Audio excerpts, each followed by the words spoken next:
Hello everyone, good morning. Guys, today I am going to discuss about preposition from. Guys, आज हम इस session में preposition from का use करने वाले हैं। कहाँ पर preposition from का यूज किया आता है और कैसे preposition from का यूज किया आता है। गाइस, उससे पहले कि जो भी लोग मेरा सेशन में हैं, मेरा सेशन को देख रहे हैं, प्लीज़ सब्सक्राइब कर दें और बेल आइकन को जरूर प्रेस कर दें। So let's begin.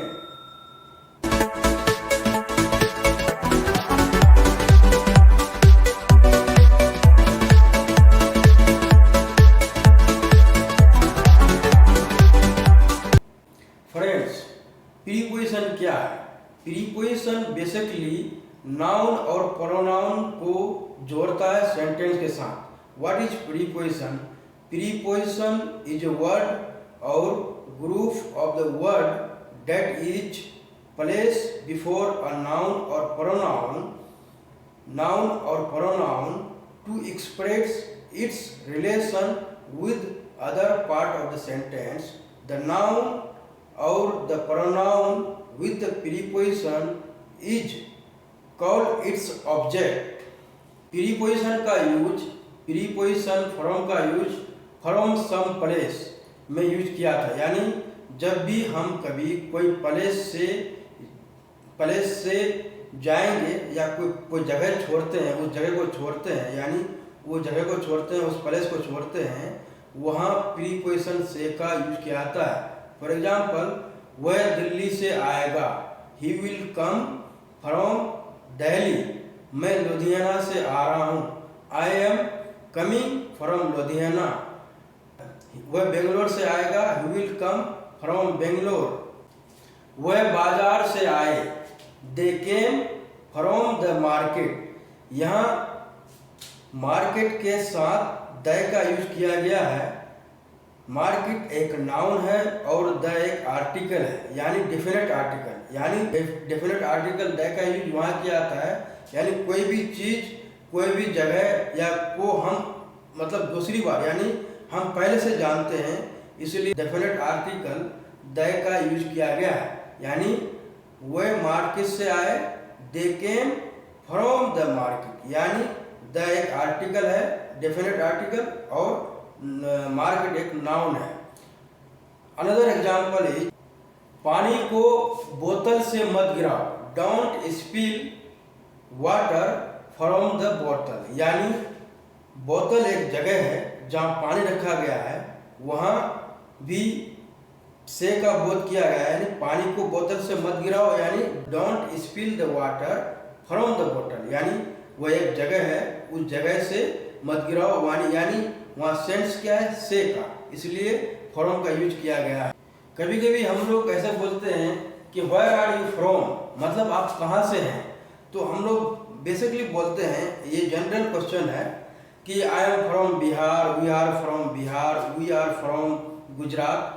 तो जहाँ भी से का बोध हो, प्रीपोजिशन फ्रॉम का यूज किया जाता है। अनदर एग्जाम्पल, वह दोनों घर से 5 बजे निकले, they both left the house at 5 o'clock। यहाँ नोट करने वाली बात यह है, ध्यान देने वाली बात यह है कि यहाँ से का सेंस है वाक्य में, सेंटेंस में, फिर भी कोई प्रीपोजिशन का यूज नहीं किया गया है।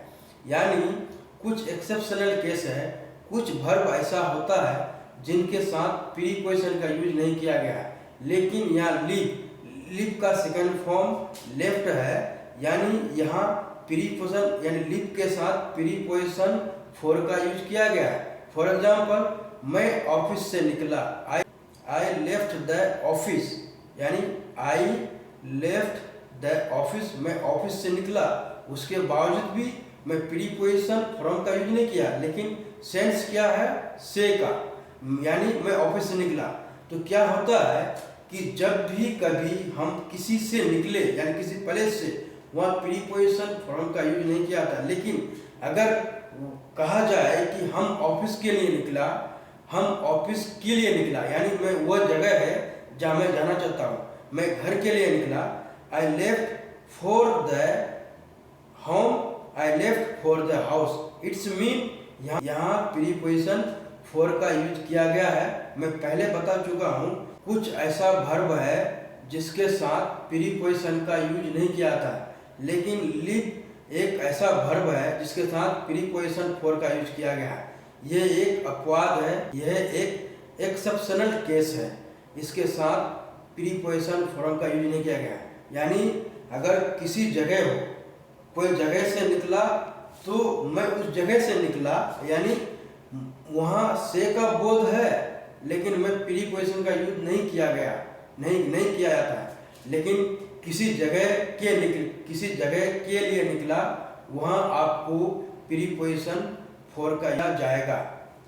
यानी इस सेंटेंस में, यानी अगर कभी भी लिव का यूज किया जाए सेंटेंस में, तो उस सेंस में अगर बोध हो सेंटेंस में से का, तो वहाँ आप से के लिए प्रीपोजिशन फॉर का यूज करेंगे। I hope you find this video very informative. Guys, video को स्किप ना करें, और भी 3 एग्जाम्पल है। मैं आज प्रीपोजिशन फॉर को बहुत ही डिटेल यानी बेसिक टू एडवांस तक मैं इसको कंप्लीट करूँगा, और ये वीडियो देखने के बाद आपको दूसरा वीडियो देखने की जरूरत नहीं पड़ेगा। जो भी कन्फ्यूजन है, सारा कन्फ्यूजन, सारा डाउट को मैं इसी सेशन में, इसी वीडियो में मैं रिमूव कर दूंगा। So guys, let's start, and please subscribe करना ना भूलें। मेरा चैनल का नाम है प्रैक्टिस इंग्लिश विद परवेज।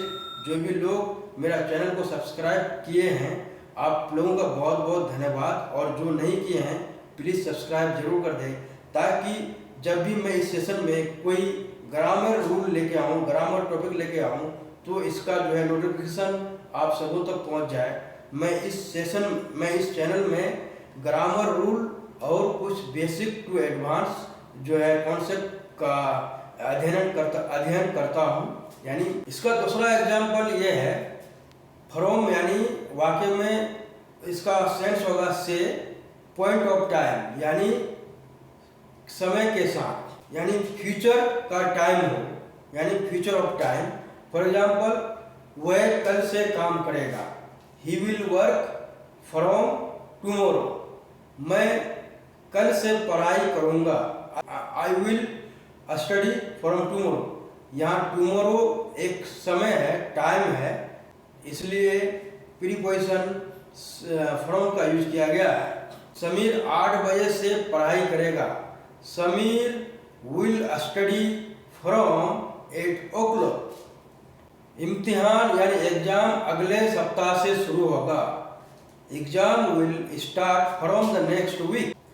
उसने 8 बजे से 4 बजे तक पढ़ाई किया, he studied from 8 to 4 o'clock।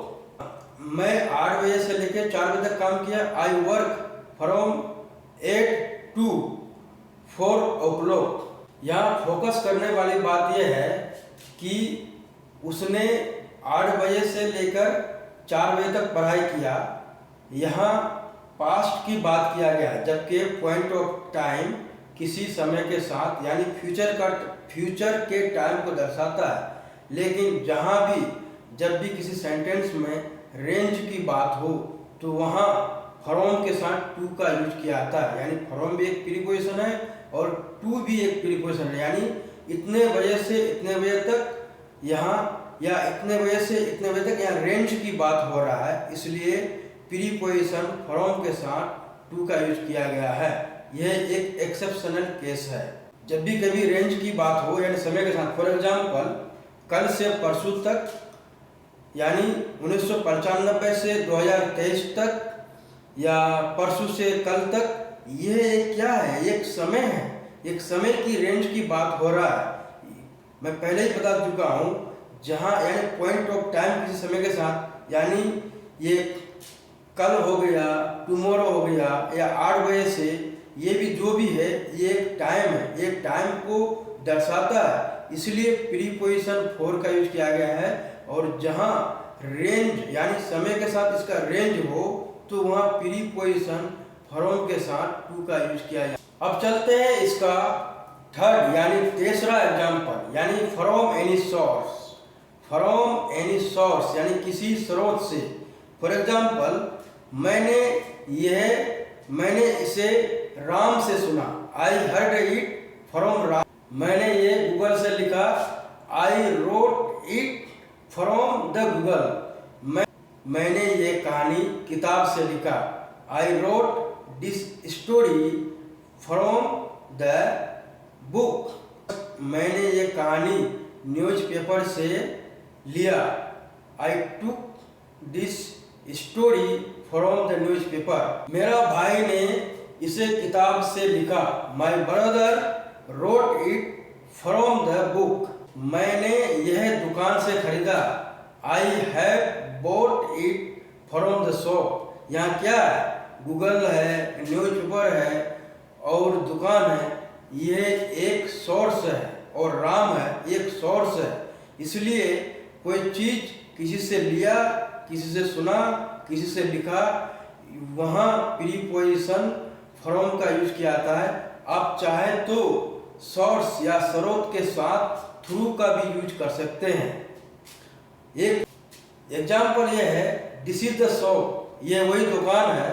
From where, my brother buy rissole, यानी यह वही दुकान है जहां से मेरा भाई समोसा खरीदता है। मीन्स ये है, WH क्वेश्चन के साथ आप प्रीपोजिशन फ्रॉम का यूज कर सकते हैं।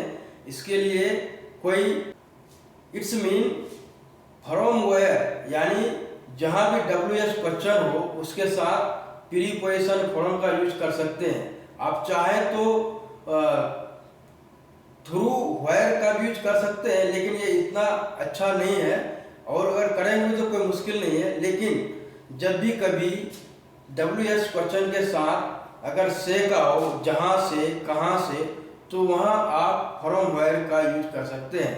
ये एक इंफॉर्मेशन आपके लिए है, ये एक सूचना है कि जब भी कभी वाक्य में WH क्वेश्चन का यूज करेंगे तो फ्रॉम वेयर के जगह में आप थ्रू का यूज नहीं करें तो अच्छा रहेगा। जो भी लोग मेरा सेशन में बने रहे हैं, आप लोगों का बहुत बहुत शुक्रिया। So I hope that you find this video very informative and helpful. अगर वीडियो अच्छा लगे तो प्लीज़ सब्सक्राइब कर दें और लाइक कर दें। Till then take care, keep practising. Thanks for watching my video. See you in my next video. Thanks for watching my video.